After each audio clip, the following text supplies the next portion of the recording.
Welcome, everyone. My name is Clara Nguyen, and I'm happy to introduce Laura Smith, who is our archivist who oversees the railroad collections at UConn Archives and Special Collections. She recently developed and installed a new exhibit here in the Dodd Center, and we are excited to have this conversation to talk a little bit about what is in the exhibition. So without further ado, here is Laura. Thank you, Clara. I'm glad to have this opportunity to talk about the exhibit, and also I know many people can't just come to Storrs, Connecticut to visit the collection and the exhibit. So this gives us a chance to let people see the exhibit from their own homes. So let me start by saying that it's no understatement to say that railroads brought the United States into the industrial age and the modern era. In the early 19th century, we were still a new and undeveloped nation, and most commerce was centered on agriculture and small craft shops. The introduction of railroads made possible the Industrial Revolution and led the country to becoming a major industrial power with an extraordinary impact on the culture, economy, industry, and personal lives of the nation's people.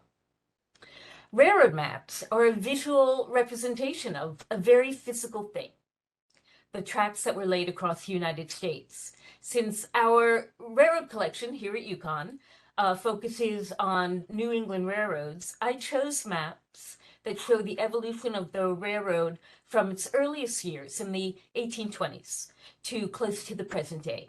It shows the growth, the peak, and then the slow demise of the railroads in our region.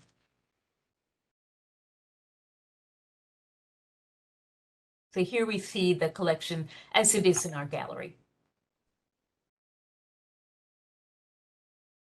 So this map is of the Boston and Providence Railroad, and it's the oldest map in the collection.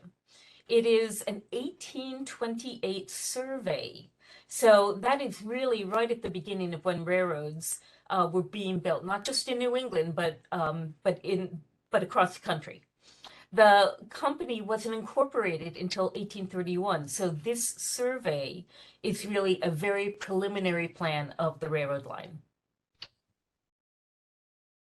It's a beautiful map, Laura. It is. It's really beautiful.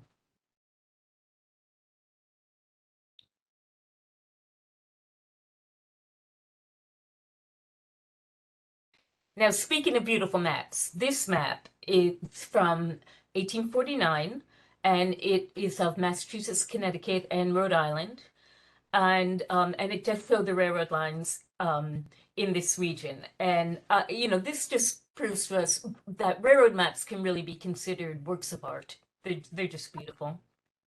Absolutely. And 1849 was still very early for railroads. I believe it. Yes, I remember we had this conversation. Yeah. This map from 1891 was from a Connecticut Railroad Commissioner's report. Even though railroads from their beginnings to the 1960s or so were private companies, they were expected to be a public utility. So in the 1830s, Connecticut, like many states, formed a board of railroad commissioners whose mission was to protect the public interest in matters of safety, property rights, and accommodation. They produced yearly reports, many of which we have in the UConn Archives, and many of the reports had maps. So this is one of the maps. Yeah. Wonderful map. Ooh. Okay. This map that we see is of the Boston, Hartford, and Erie Railroad, which was formed in 1863 and connected Eastern New York to Boston.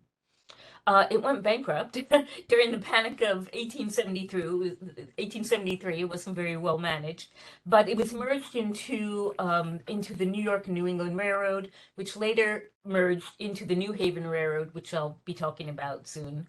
I don't have an exact date for this map, but it's likely mid-1960s. Wonderful.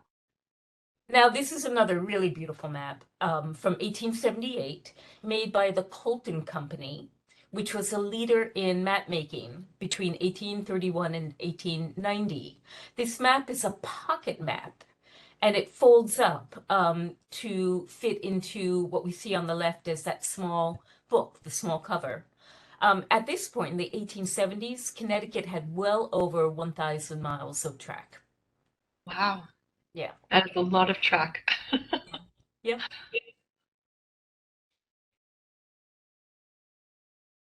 Just enjoying the detail of the map now. It's extraordinary.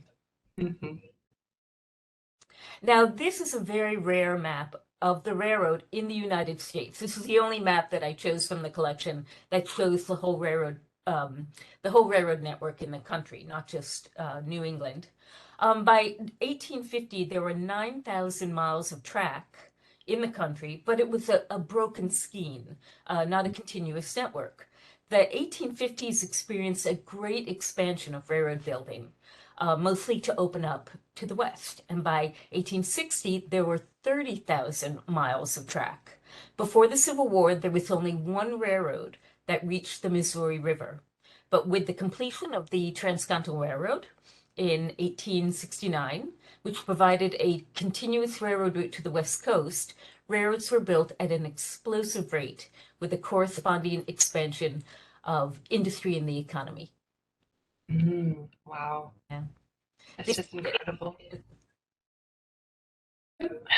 These are, what we see here now are survey notes and a map done by Alexander Twining for the New Haven and Hartford Railroad in 1831. Twining was a famous civil engineer who did most of the surveys for early railroads in the state. We have a large number of letters that he wrote to the railroad company with details about the surveys he created that set the route for the railroad line. And here we see New Haven and Hartford, the survey he did for this New Haven and Hartford Railroad. Wonderful. And those are more letters. And here, well, let me tell you, in the years when the railroad lines were proposed and surveyed, townspeople who lived along the route of the proposed route would petition the railroad, urging the company to have the railroad line be routed through their town. Often tradesmen and farmers of the town would pay for the surveying, which could sometimes ensure that the railroad would indeed be routed through their town. What we see here are petitions from the towns that wanted to be included in the route of the New Haven and Hartford Railroad. They are signed by the men of the town who paid for the surveys. Wow, fantastic! And you can see those names right there too, in the one lying on the floor of the cabinet, correct? Yeah, yeah. That's fantastic. Really extraordinary documents, and they're all from the 1830s. So now let me talk about the premier collection that we have in the UConn Archives.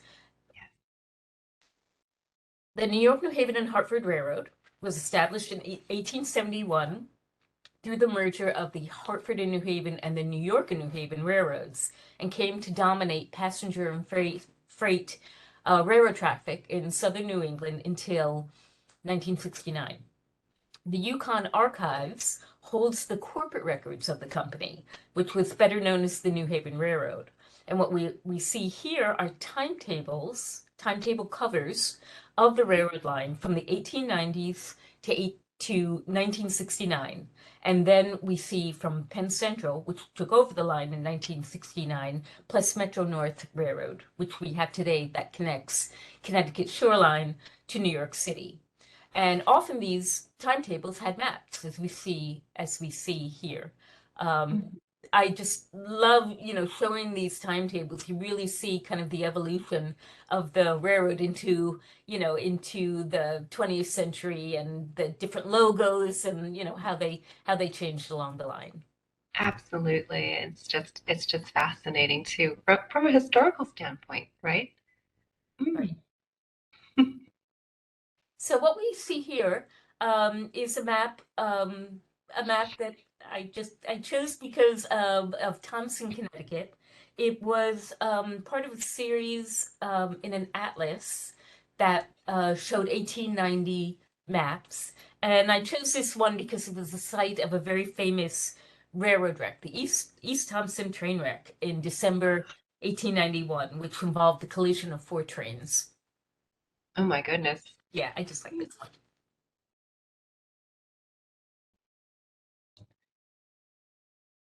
And what we see here is a map of the New Haven Railroad's main classification rail yard at Cedar Hill in New Haven.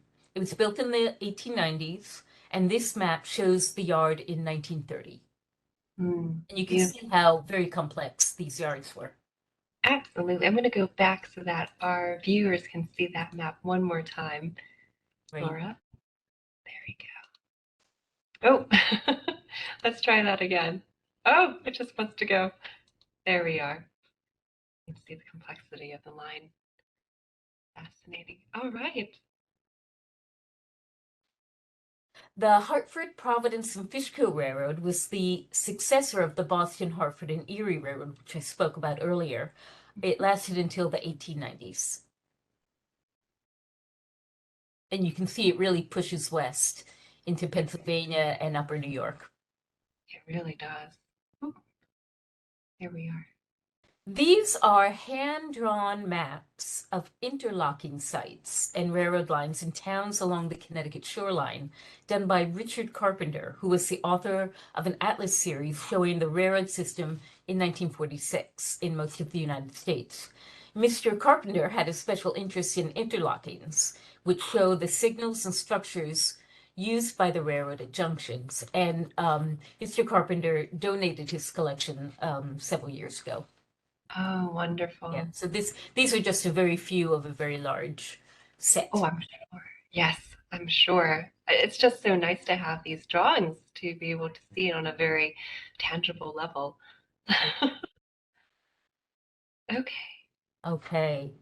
So there's a whole story here with these maps. In 1913, Congress passed the Railroad Valuation Map Act, which mandated that every railroad in the country had to work with the Interstate Commerce Commission to map and account for all of their property.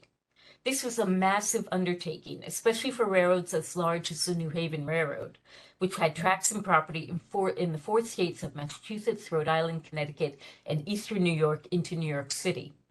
The purpose of the Valuation Act was to determine freight rates based on the value of all of the railroad's property, but it was a multi-year project that demanded a tremendous amount of resources of every railroad. Here we see 2 of about 2,500 maps that we have in our collection that were produced for the valuation project. The maps are now a valuable resource that gives great detail of where the railroad initially purchased the land for property boundaries and stations, railroads, and other structures owned by the railroads in the mid-19 teens. So here we come up to, more of the modern day. Penn Central took over, Penn Central was formed in the late 1960s by the merger of the New York Central Railroad and the Pennsylvania Railroad. But the federal government demanded that they also accept the New Haven Railroad, which Penn Central did against its will, because the New Haven Railroad was pretty much in full bankruptcy for the whole decade of the 1960s, and they were not financially solvent at the time. This map is but they had to because the federal government demanded that they do. This map is from 1969, soon after the New Haven entered the system. Okay, wonderful. Ooh, and we're in our last few maps here.